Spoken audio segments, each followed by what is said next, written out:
우리 현대사회, 우리가 살아가는 현대사회를 설명하는 여러 가지 단어들이 있을 터인데 그 중에 하나를 저는 개인적으로 알고리즘이라고 생각을 합니다. 국어사전의 알고리즘의 의미를 찾아보면 이렇게 되어 있어요. 어떤 문제 해결을 위하여 입력된 자료를 토대로 하여 원하는 출력을 유도하여 내는 규칙의 집합이라고 되어 있습니다. 한국말인데 뭔 말인지 잘 못 알아듣겠죠. 뭔가 알쏭달쏭, 알듯 말듯 뭐 이런 이제 그런 의미 해석이에요. 근데 우리가 이제 흔히 알고리즘이라고 사용할 때는 좀 더 구체적인 배경을 가지고 사용을 하는 것 같아요. 주로 우리가 알고리즘이라는 단어를 어떤 의미로 사용을 하냐면 유튜브 등에서 이미 찾았던 그 동영상, 찾아봤던 동영상에 의거해서 유사한 동영상을 계속해서 추천해주는, 계속해서 눈에 띄게 하는 그런 것들을 우리는 유튜브 알고리즘이다, 뭐 알고리즘이다 이렇게 이야기를 합니다. 뭐 유튜브뿐만 아니죠. 우리가 뭐 네이버 같은 데서 뭐 검색 하나 하면 그 다음에 막 유사한 뭐 광고들이 계속해서 뜨죠, 그죠? 이런 것들이 다 알고리즘에 의거한 어떤 추천인 것 같아요. 유튜브의 영향력이 점점 이제 강해지고 있죠. 그러면서 알고리즘의 영향도 점점 더 강력해지고 있는 것 같습니다. 여러분들 유튜브 많이 보시죠? 많이 이용하시죠? 저도 잘 이용을 해요. 많이 이용을 해요. 뭐 요리법 찾을 때, 음식을 어떻게 만들까 찾을 때 유튜브 찾아보고, 또 뭐 차에 무슨 뭐 이상이 있을 때도 찾아보고, 또 뭐 집에 뭐가 좀 수리를 해야 될 때도 찾아봅니다. 찾아보면 신기하게 없는 게 없어요. 다 있어요. 다 있고 모르는 것들을 발견할 수 있어서 굉장히 유용하게 사용을 할 수가 있습니다. 또 맛집 찾을 때도 유튜브 많이 이용하죠. 어디 낯선 곳에 갔는데 그곳에 맛집을 찾으려고 할 때도 유튜브를 많이 검색을 해봅니다. 이게 이제 유튜브 안에 축적된 많은 정보와 또 유튜브 알고리즘 덕분인 것 같아요. 한번 찾으면 이제 비슷한 걸 다 찾아주니까요. 그래서 이 알고리즘이라는 것이 어떤 면에서 보면 굉장히 유용합니다. 근데 이게 유용하지 않을 때도 많이 있어요. 여러분 그 논리학의 오류 중에 예전에 아마 여러분들 배우셨을 건데 기억이 잘 안 나실 수도 있는데 도덕시간, 윤리시간 이럴 때 배우셨을 건데 논리학의 오류 중에 권위에 호소하는 오류라는 것이 있습니다. 그게 뭐냐면 권위 있는 누군가가 말했다고 하면 그것을 비판적으로 사고하지 않고 진실로 받아들이는 거예요. 그래서 뭐 전문가 누구, 어떤 교수님이 말했다, 어떤 의사가 말했다 이러면 이제 그 말을 그냥 진리로 받아들이는 거죠. 비판하지 않고. 근데 이 오류가 과거에는 어떤 데 많이 이용이 됐냐면 TV나 신문에 많이 이용이 됐어요. TV에 나왔다 혹은 신문에 나왔다 이렇게 얘기를 하면 그래 그러면 그게 맞는 말이겠구나 라고 생각을 했다는 거죠. 그 권위, 신문과 뉴스, TV의 권위에 의거한 그런 어떤 호소였죠.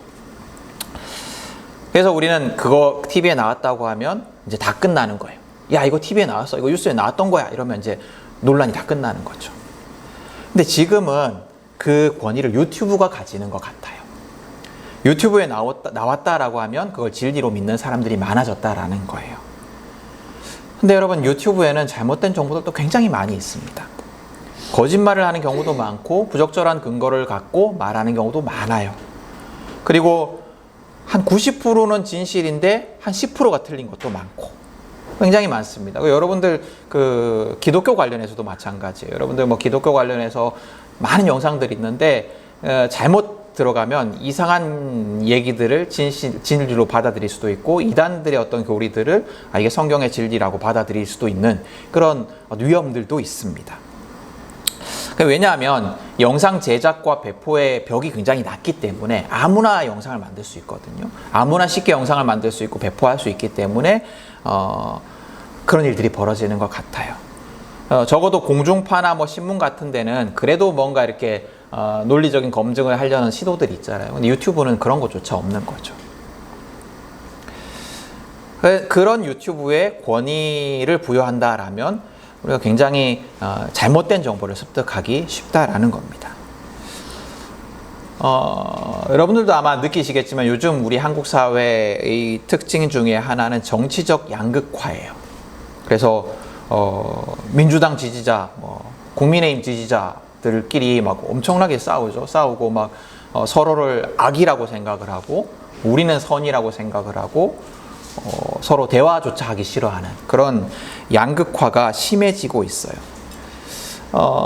많은 사람들이 정치 뉴스를 이제는 TV나 신문을 통해서 보지 않고 유튜브를 통해서 봅니다. 공중파 채널이나 뭐 신문들은 내가 지지하는 어떤 정치 성향과 다른 반대되는 성향에 의해서 오염되었다 라고 생각을 하는 거죠. 그래서 공정하지가 않다라고 생각을 하는 거예요. 야, 저 TV 저거 분명히 내가 싫어하는 저 정당의 관점만을 얘기한다. 저기에 아주 그냥 뭐 물들었다. 뭐 좌파에 물들었다. 우파에 물들었다. 극우에 물들었다. 막 이런 식으로 서로 얘기를 하는 겁니다. 똑같은 채널을 가지고도 마음에 안 들면 이제 서로 그렇게 비난을 하는 거죠.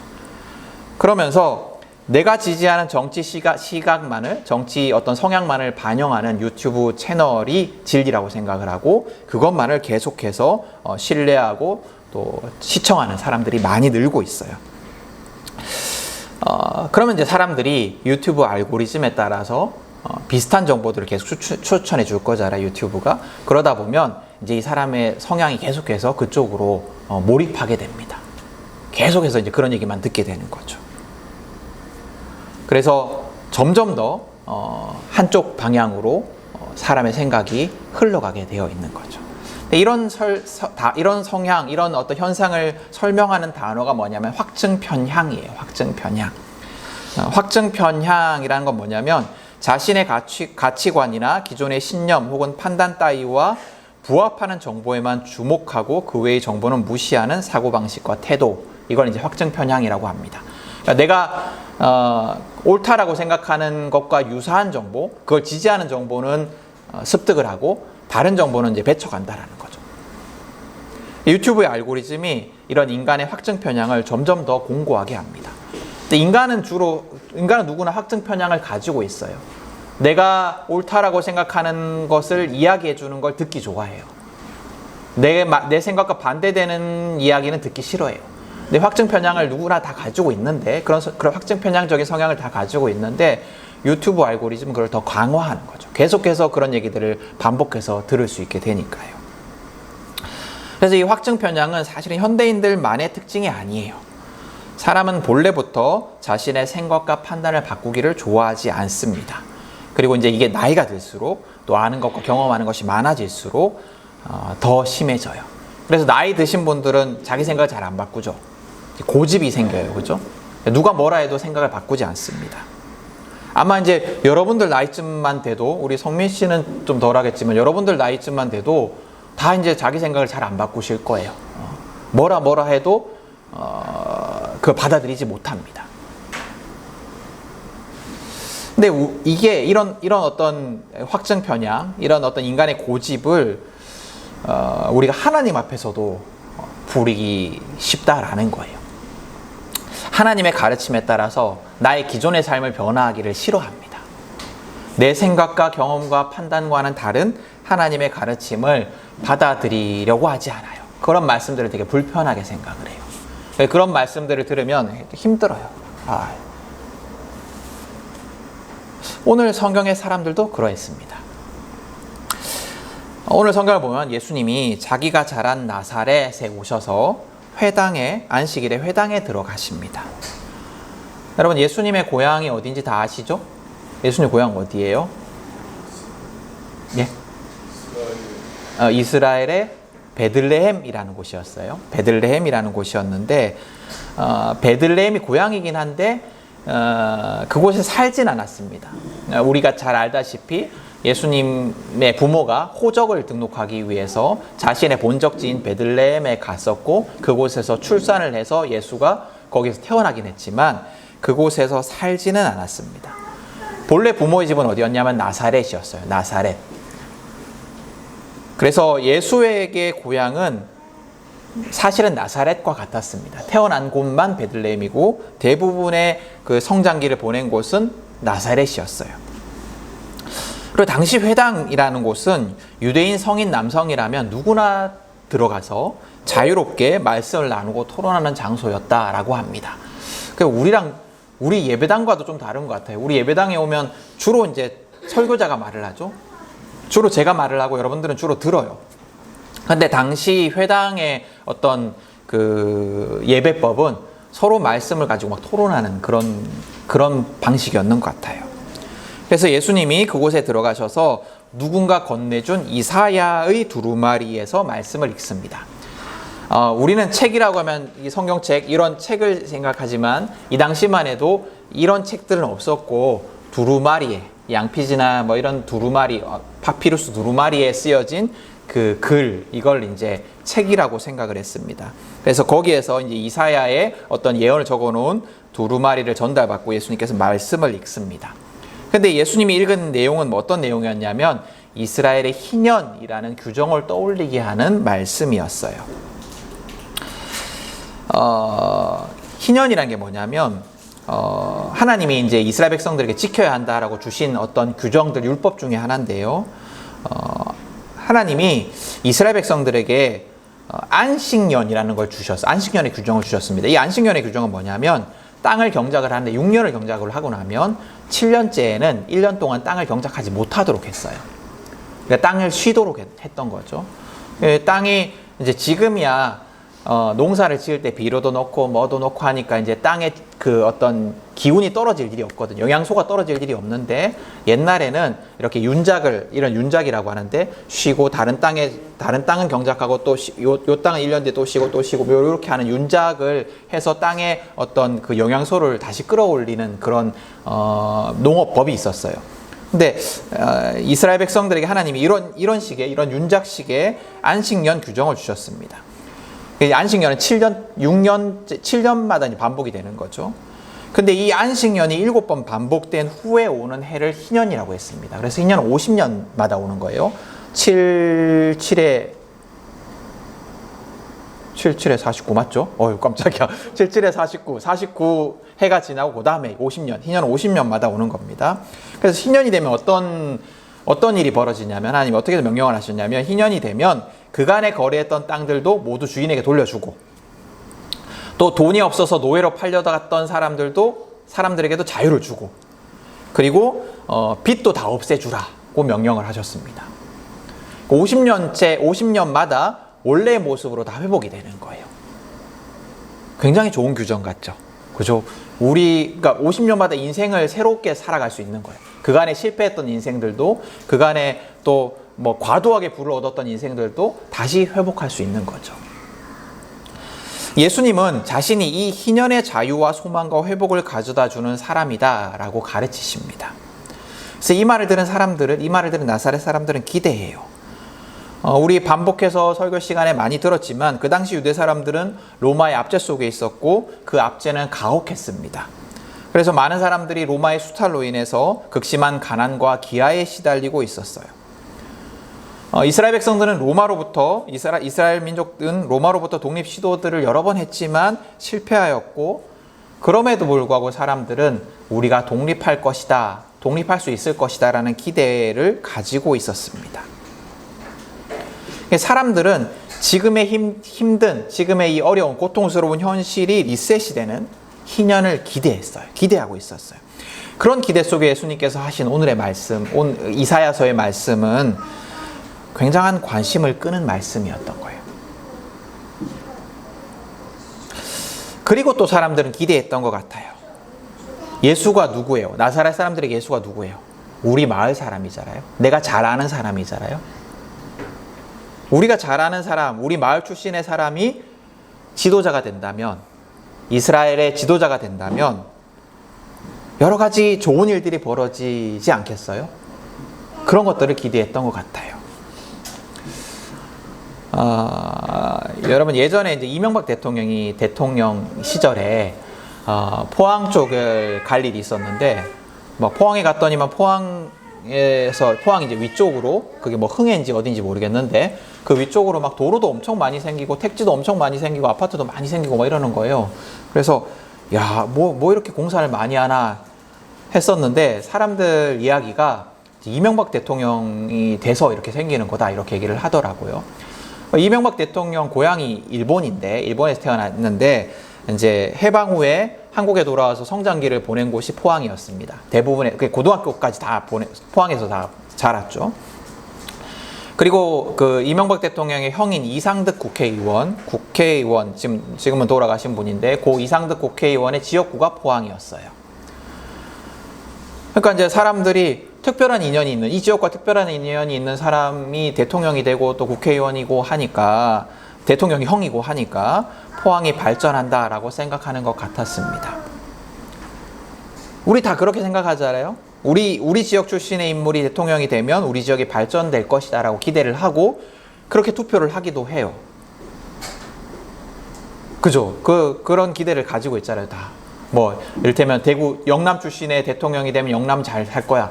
어떤 호남 출신의 대통령이 되면 호남 잘 살 거야. 이런 기대를 가지고 대통령을 뽑기도 합니다. 당시 나사렛 사람들도 같은 생각이었던 것 같아요. 만일 예수가 메시아라면, 그래서 새로운 지도자가 된다면 우리 마을에 좋은 일이 벌어지지 않을까? 예수와 어린 시절부터 잘 알고 있던 나에게도 어떤 한 자리가 주어지지 않을까? 이런 것들을 기대했던 것 같아요. 근데 예수님은 그들의 기대를 무참히 깨트리십니다. 예수님은 그들의 기대를 잘 알고 계셨던 것 같아요. 23절을 한번 보시면 23절에 속담이 나오죠. 속담이 뭐냐면 의사야 너의 병이나 고쳐라 라는 속담이었습니다. 이 속담의 의미는 뭐냐면 남들 고치기 전에 네 병부터 고쳐라 라는 의미예요. 그러니까 뭐냐면 다시 말하면 남을 돕기 전에 너와 가까운 사람들부터 챙겨라 이런 의미입니다. 이게 나사렛 사람들의 생각을 반영하는 속담이었던 거죠. 그래서 사람들은 예수가 다른 곳에서 행했다라는 여러 가지 일들을 고향에서 더 많이 행하기를 기대했던 것 같아요. 가버나움 같은 데서 행했던 일들을 여기에서 더 많이 행하기를 원했던 것 같아요. 근데 예수님께서 그런 기대를 가지고 있는 사람들에게 무슨 얘기를 하시냐면 엘리야와 엘리사 시대 이야기를 하시면서 엘리야가 기근 중에 유대인 과부가 아니라 이방인 과부에게 가서 기적을 행한 일, 그리고 엘리사가 유대인 나병 환자를 고쳐준 것이 아니라 한센병 환자를 고쳐준 것이 아니라 이방인 한센병 환자였던 나만을 고쳐준 이야기를 합니다. 이게 무슨 의도였을까요? 예수님은 이 이야기를 듣고 있는 나사렛 사람들의 기대와는 다른 것을 가르치고 있었어요. 다른 이야기를 하고 있었어요. 사람들은 하나님이라는 신을 우리 유대인의 하나님이라고 생각을 했을 겁니다. 또 하나님이 보내신 구원자 메시아 예수도 우리 유대인을 구원하기 위한 인물이라고 생각을 했을 거예요. 그들은 우리를 위한 복음, 우리를 위한 메시아를 기대했습니다. 더구나 우리 고장 사람이라면, 우리 마을 사람이라면 우리는 더 특별한 혜택을 받을 것이다 라고 기대했을 거예요. 그러나 예수님은 그들의 기대를 깨트리십니다.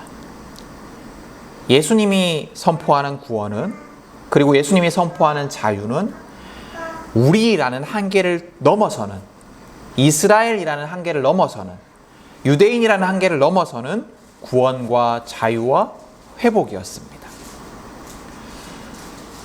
사실 그 예수님께서 읽으신 이사야서에 반영된 희년이라는 개념도 그냥 표면적으로 보면 유대인에게만 의미가 있는 것이었어요. 희년이라는 그 해가.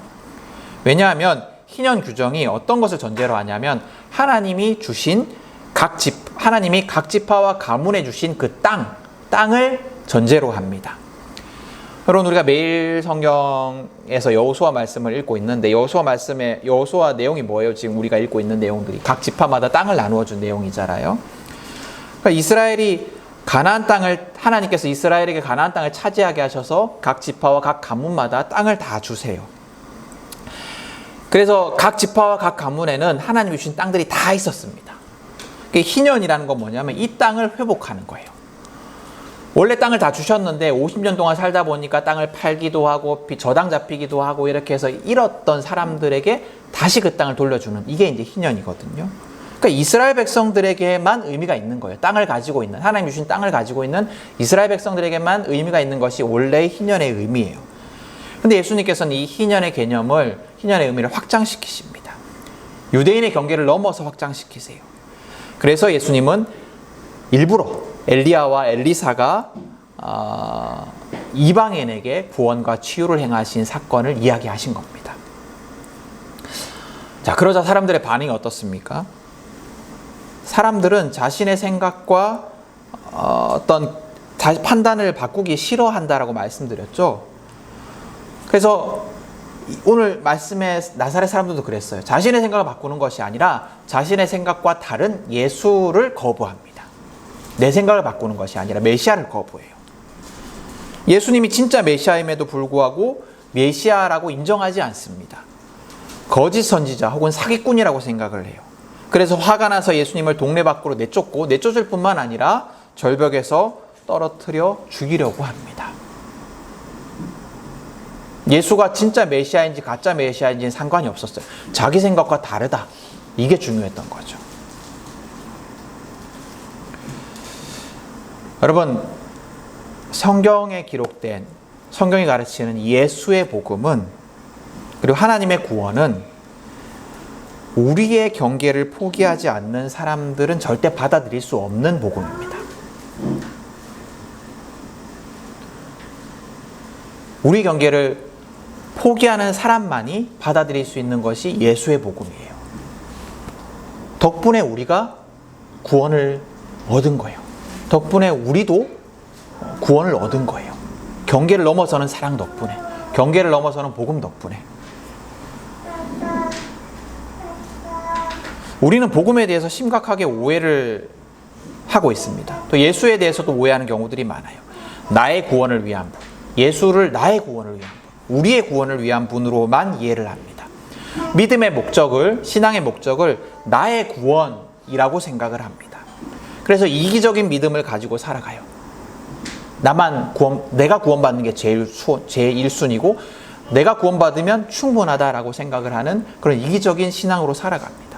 그러나 그건 복음이 아니에요. 그것은 예수를 내쫓고 죽이려 했던 나사렛 사람들의 생각입니다. 우리가 그런 생각을 가지고 그런 마음으로 신앙생활을 하고 있다면, 그리고 예수를 믿는다고 하면은, 우리가 예수를 믿는다라고 입술로는 고백하지만 예수와 상관없는, 진짜 예수와 상관없는, 진짜 예수를 죽이려 드는 사람일지도 모릅니다. 많은 사람들이 나만의 구원을 위한 목적으로 신앙생활을 합니다.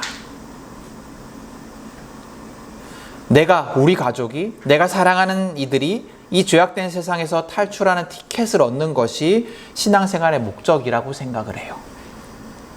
그러나 예수님은 그런 분이 아니셨어요. 예수님은 나와 우리를 넘어서 모두를 위한, 모든 존재를 위한 메시아이십니다.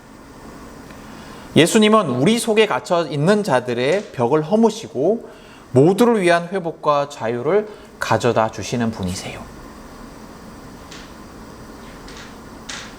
그래서 우리가 구원받았어요. 여러분 생각해 보십시오. 우리에 갇혀 있는 복음이 진짜 복음이었다면 유대인을 넘어서 복음이 흘러넘쳤겠습니까?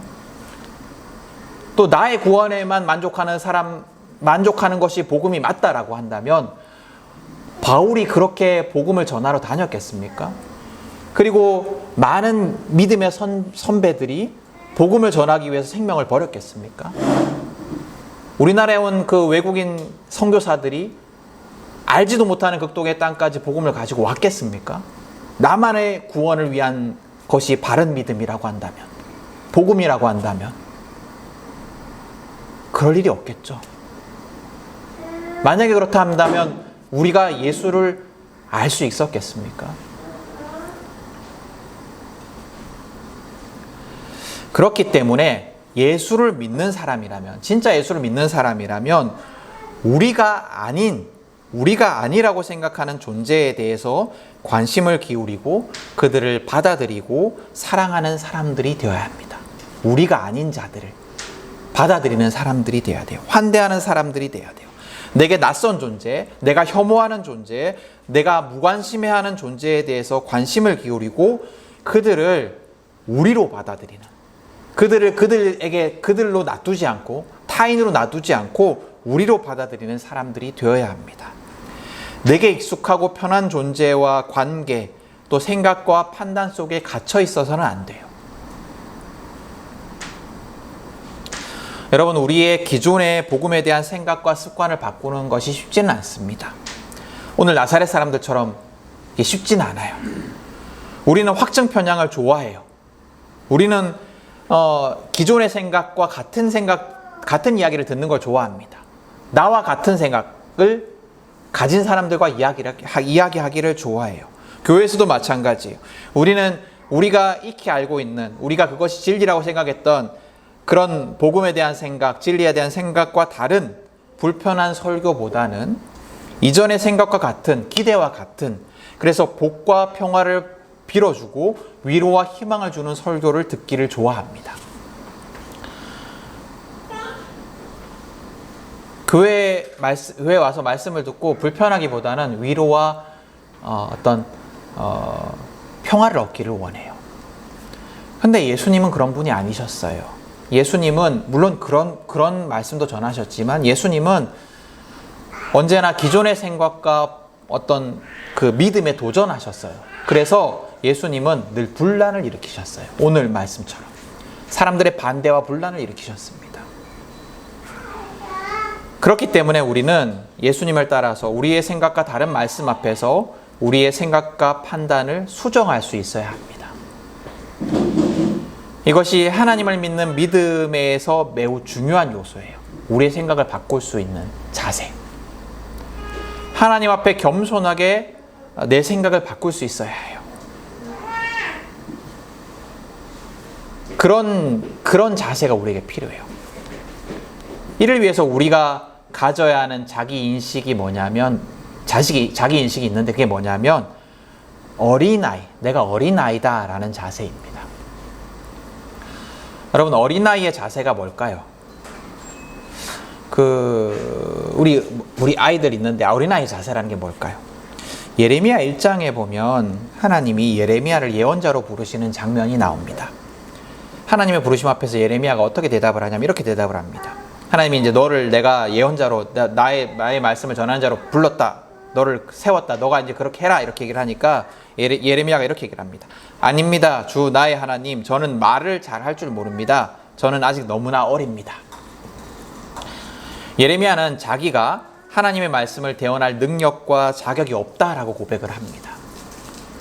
용기가 없다라고 고백을 해요. 근데 하나님이 원하시는 사람은 이런 사람이에요. 자기의 부족함을 아는 사람, 자기의 무지함을 아는 사람, 그래서 용기가 없는 사람, 그래서 하나님께 매어 달리는 사람, 그래서 하나님을 의지하는 사람, 하나님의 말씀을 들을 때 내 생각을 바꿀 줄 아는 사람, 두렵고 자신이 없어서 하나님께 끈질기게 기도하는 사람, 그런 사람을 하나님이 원하십니다. 이런 사람의 자세가 어린아이의 자세예요. 자신감이 넘치고 확신이 넘치고 열정이 넘치는 사람을 하나님께서 원하시는 것이 아니고 이런 어린아이와 같은 사람을 하나님께서 원하십니다. 이런 어린아이와 같은 사람은 하나님 앞에서 자신의 생각을 주장하지 않습니다. 하나님을 가르쳐 들려 하지 않습니다. 자신의 생각과 다른 하나님의 말씀을 무시하지 않습니다. 하나님을 자신의 뜻대로, 자기 뜻대로 조정하려고 하지 않습니다. 하나님과 대적하지 않습니다. 여러분, 우리는 다 한계가 있는 존재예요. 우리의 지식도, 우리의 지혜도, 우리의 판단도 한계가 있습니다. 우리는 틀릴 수 있는 존재예요. 그러나 그럼에도 불구하고 우리는 정말 한 줌 같은 지식과 지혜로 세상을 다 아는 것처럼 판단하고 주장합니다. 하나님 앞에서 우리는 정말로 어린 아이와 같습니다. 그것을 아는 사람만이, 그것을 인정하는 사람만이 자신의 생각과 다른 예수를 거부하지 않고 자기를 변화시킬 수가 있습니다. 여러분, 우리가 믿는 예수님은 나만을 위한 분이 아닙니다. 우리만을 위한 분이 아닙니다. 나만의 구원만을 위한 분이 아닙니다. 우리의 믿음은 나만의 구원을 위한 수단이 아닙니다.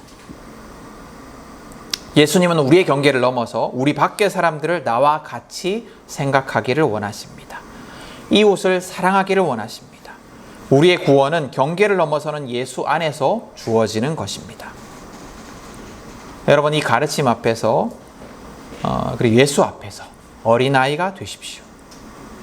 내 생각과 고집과 판단을 내려놓고 내 생각과 다른 하나님의 가르침 앞에서 어린아이가 되십시오.